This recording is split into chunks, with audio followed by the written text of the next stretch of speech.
Hello everyone and welcome back to my channel. Today I'm continuing with my bite-sized archaeology series. Last time we talked about how archaeologists find sites with crop marks and parch marks, and this time we're going to be talking about how archaeologists find sites using something called geophysical survey. You may have heard Pixlriffs mentioning geophysical survey in his recent videos, where he used Lightmatica to find all of the Sculk catalysts that Cubfan135 placed around the Empires server. And if you haven't seen that yet, you should definitely check it out. I've put a link to Pix's video both in the info cards and down in the description. And you might be thinking that's not really possible in archaeology, and I am very happy to tell you that it absolutely is. So let's talk about what geophysical survey is, what kind of geophysical survey Pix was most likely using, and what other types of geophysical survey might have also worked for that Sculk problem. Let's start with what geophysical survey actually is, because that's kind of important for the rest of the video. Geophysical survey is a series of ground-based physical sensing techniques that archaeologists use mostly to help us find sites underground without having to dig anything. That probably sounds super fancy, but basically it's using things like radar and sonar and electrical pulses or magnets or something to get a sense of what is underground without excavating it. You know what else involves using electrical pulses to find out more about archaeology? Subscribing to the channel! Okay, I'm not as proud of that one as I was with the Halloween one, but I am enjoying coming up with these, so they might be here to stay, I'm not sure. Now you might be thinking, ArchaeoPlays, geophysical survey sounds really cool and all, but how do you know where to survey? We can't just survey the entire world, can we? And you're right, we have to have at least a general idea of where to survey before we do, because geophysical survey takes time and we absolutely cannot just survey the entire world. So how do we know where to survey? Through the clues that we get from oral history and historical documents and crop marks and parch marks and any other way that we find sites. One of the things that's really important about all of these methods we're talking about is that generally speaking, we combine them together to get a broader picture of what's actually there. So you rarely ever see a project only using historical documents or only using crop marks. Most of the time we like to combine a few techniques to see what's there. And for geophysical survey, or geophys for short, it might sound a little bit strange, right? If we already know where the site is, then we're not really using geophys to find the site because we already found it, right? And that's true, but only certain things get mentioned in oral traditions or historical documents, and only some things turn up as crop marks or parch marks. Geophys is rarely the first step we use to find sites in an area, but usually it is paired with other ways of finding sites to figure out things like how big the site really is, or if there are other sites nearby that we don't know about yet. In the case of the Empires server, Pix knew where to survey based on the pattern of the effects of the Sculk catalysts. Sculk was spreading around people's bases, and the loss or corrosion of those places was the biggest threat, so surveying everybody's base made sense. It also made sense to survey other places of significance to the server. Because the Sculk catalysts were placed by a person who wanted people to see the Sculk spread, in this case Cubfan135, areas that nobody ever went to were probably free of Sculk catalysts. That doesn't mean that we never use geophysical survey to find sites without using other methods first. It's more that we tend to use geophys as a way to uncover more than we already knew existed in an area without needing to excavate. There are lots of different types of geophys. I definitely cannot cover all of them here, and this is already a long episode. But let's talk about the most common techniques: electrical resistivity survey, magnetic survey, and something called ground penetrating radar, or GPR for short. Electrical resistivity survey measures the resistance of the ground to electricity, and that includes anything that's in the ground too. Everything has some amount of conductivity for electricity, right? In Minecraft, we already know about how conductive copper is, or how well electricity can pass through copper. And you may also have heard about rubber stopping electricity or being resistant to it. Basically, the less conductive something is, the more resistant it is. Different materials resist electricity more or less than others. The wetter the soil, the less resistant and therefore more conductive it is, and the drier the soil, the more resistant and less conductive it is. Stones are also usually more resistant to electricity, while metals are less resistant. By taking lots of measurements of electrical resistivity at different points across an area and then mapping them, we can start to see patterns that can tell us about archaeology beneath the surface. Pix didn't use ERS, but he absolutely could have. since Sculk is a really unusual material, the Sculk catalysts almost certainly have unusual properties compared to the surrounding Earth, so they'd probably turn up in electrical resistivity survey simply because they're so different. But we also know that Sculk sensors emit a redstone signal, which is Minecraft's equivalent of electricity. So because the Sculk catalysts are made out of similar materials to the Sculk sensors, they would probably have really low electrical resistivity and therefore turn up on ERS survey. There are a few different ways to do electrical resistivity survey, but usually there are 4 probes that get stuck into the ground. Each pair of probes measures the difference in electrical resistivity between them, and that gets computed to what's called an apparent resistivity. But how do we take measurements in the first place? Say we want to do geophys on this area here.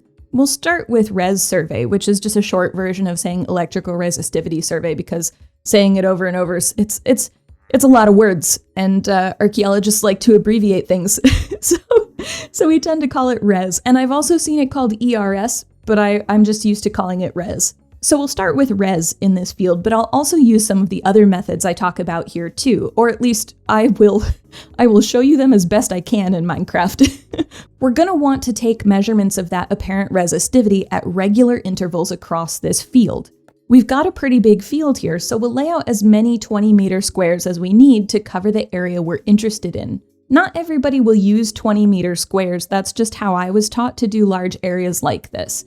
Some teams will use 10 meters or maybe go larger than 20. So long as it's consistent and it works within the software that maps all of the data, people tend to do whatever works for the site. We can take measurements every meter, every half meter, or even every quarter meter if we have the time and we want lots of detail. You can technically also go higher than a meter, but the image becomes a lot less clear at that scale. Since this is Minecraft, I can really only work in full blocks, so we're gonna take readings every meter. Once we've got the 20-meter squares set up, we lay measuring tapes along 2 opposing edges. We also have ropes or lines or something similar that we then stake to the ground between these 2 tapes every meter. The lines that we're laying out also often have a small marker every meter, so basically we end up with all the corners of each meter square laid out on the ground. I gotta be honest, I don't know that the creators of the hanging signs ever thought that they would be used in a demonstration of geophysical survey in Minecraft, but you know, here we are. In fact, you've also probably realized by now that if we're using one of the larger ratios and taking readings only every meter,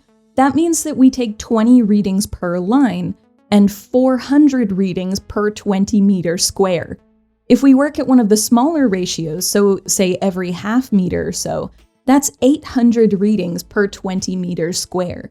You might be thinking, okay, but it's probably more tedious in your Minecraft example because you're rebuilding the machine every time you pretend to take this reading. And I am here to tell you that while this is tedious, it is actually not that much more tedious than a lot of ERS machines. Each reading means that you need to plonk the probes into the ground, wait for the reading to happen, then pull the probes out of the ground and go to the next meter. If you really rush, you can probably get 1 reading per second or so, but usually it's at least a few seconds per reading. With at least 400 readings per 20 meters square, it's probably about 20 to 30 minutes to finish each square.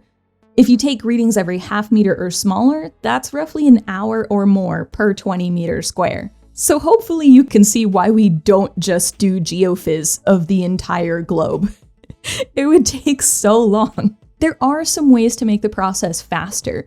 Some fancier machines have multiple probes on wheels and you can basically just roll it along at a decent pace. But those cost a lot of money, and archaeology is usually very underfunded, so lots of teams don't have that kind of equipment. Once we've got measurements for the entire area we wanted to look at, we take all the data and plug it into software that lets us map it out in different ways. Many of the differences come from natural variations in soil or geology, the same way that many crop marks will form from natural variation instead of buried archaeology. But things like really straight lines or symmetrical shapes or shapes that are hollow are all pretty good signs of possible archaeology. Another downside to resistivity is that, similar to crop marks, it combines all of the different archaeological layers together. So if this part is a Bronze Age enclosure and this is an Iron Age house, they're both going to appear on our map in 2 dimensions. If you have a site that's really complex or there's lots going on in lots of different periods, then it might be really difficult to see anything in the ERS data.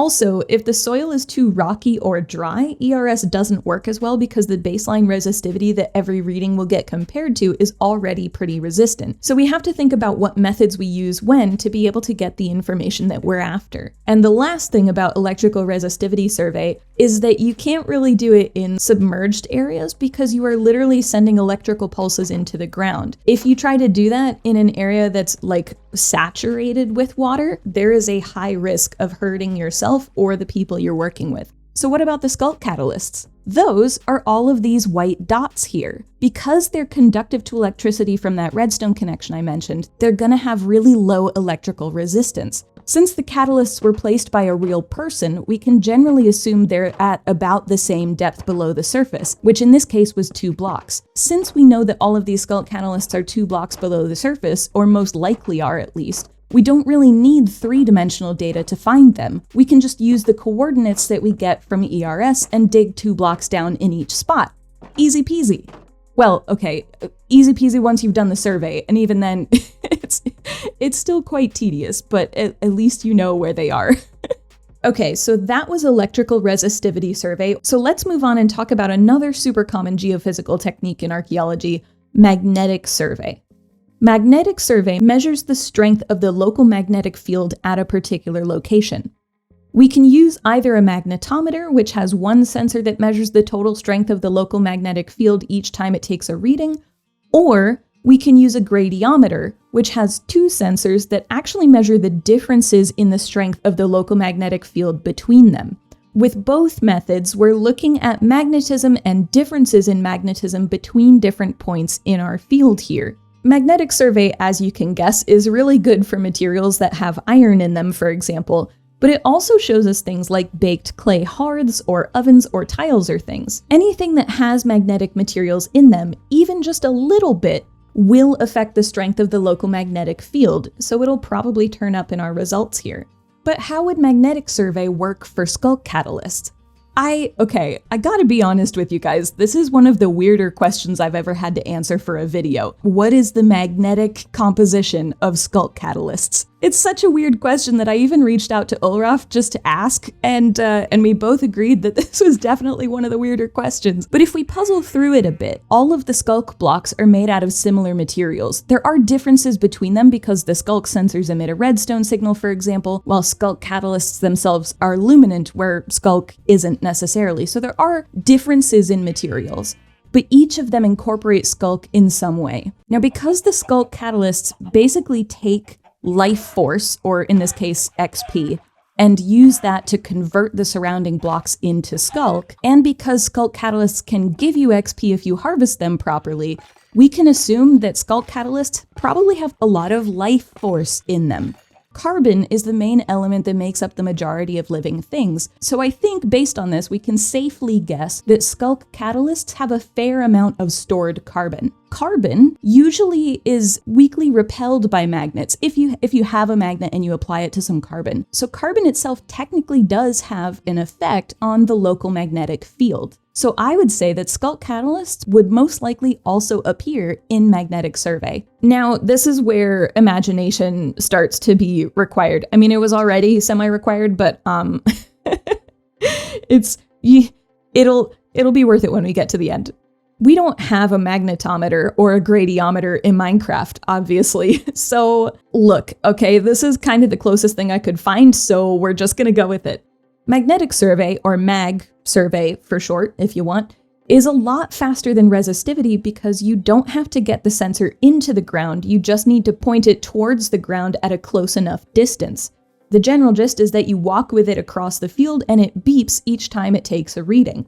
You can set the beeps to be in time with your own pace, so if I have markers for every meter, I would set the pace of the machine to match the time it takes for me to walk between each meter marker so that the beeps, and therefore the readings, happen every meter. This works perfectly fine on a relatively flat field like this, but you can imagine it gets tricky if you have uneven ground. It can also be difficult in soggy places, so you can imagine that in the very hilly and soggy place that is Scotland, mag survey can be a bit tricky. Another caveat with mag survey is that the person carrying the machine can't be wearing any metal.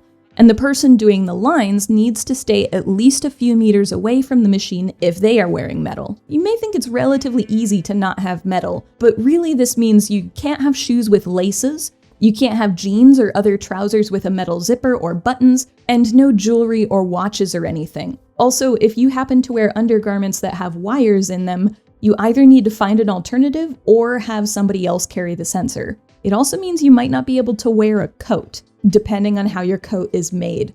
So usually mag survey means putting on a pair of rubber boots, getting into some sweatpants and a jumper, and hoping for the best. Mag survey also has the same issue as res in that it squishes all of the archaeological layers together in the final map, so complex sites can turn into a bit of a jumble. And one final thing to keep in mind, just like resistivity survey and crop marks and parch marks can show natural variations in the landscape, so can magnetic survey.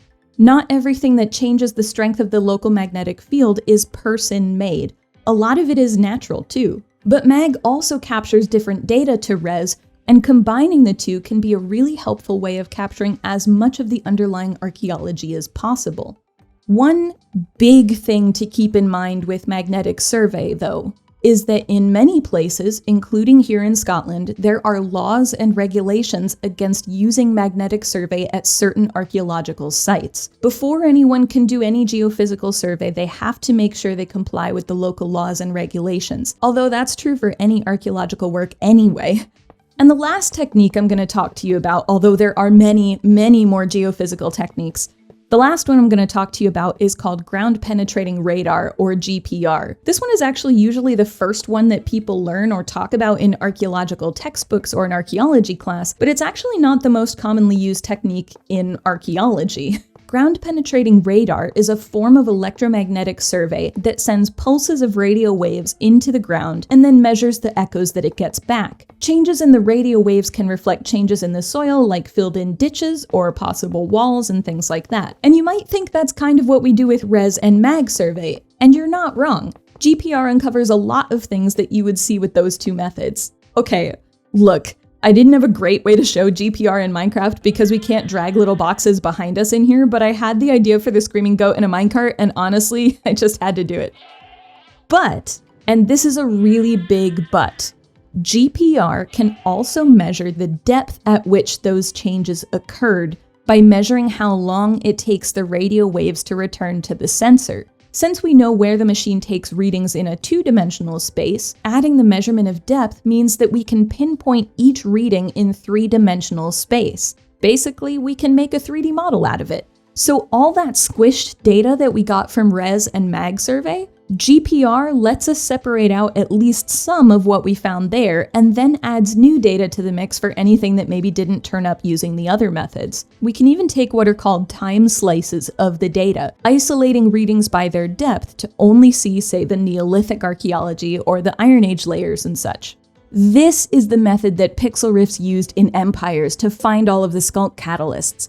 Ground-penetrating radar that he turned into a 3D model with Lightmatica, then filtered for the specific Sculk catalyst readings and applied that 3D model as augmented reality to the Empires server to find all of the Sculk catalysts. That's a fairly complicated technique, but it is something that archaeologists do. And as we already talked about, Sculk catalysts are probably pretty electrically conductive, so they would light up really well in ground-penetrating radar. If I were Pixlriffs and I had that many Sculk catalysts to find, I would also use ground-penetrating radar. So why don't archaeologists just use GPR all the time, since it seems to give way better data than mag and res?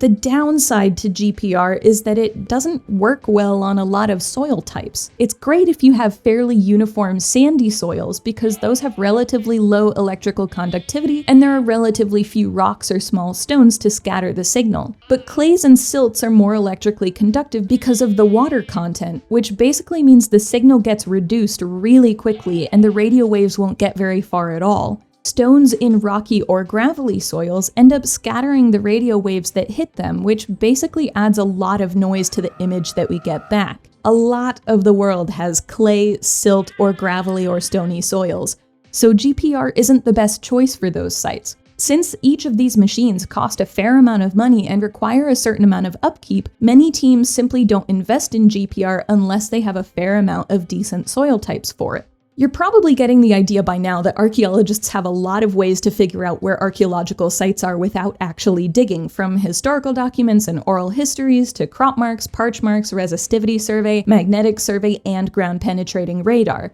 Each of those methods also tells us different things, so as I've mentioned throughout this episode, a lot of teams will combine a few of these techniques to get a sense of what's in the ground. That's gonna be it for GeoPhys, guys. If you enjoyed the video, hit the like button and subscribe down below. That's all from me for today. Thank you all for tuning in, and I hope you have a great rest of your day. Bye!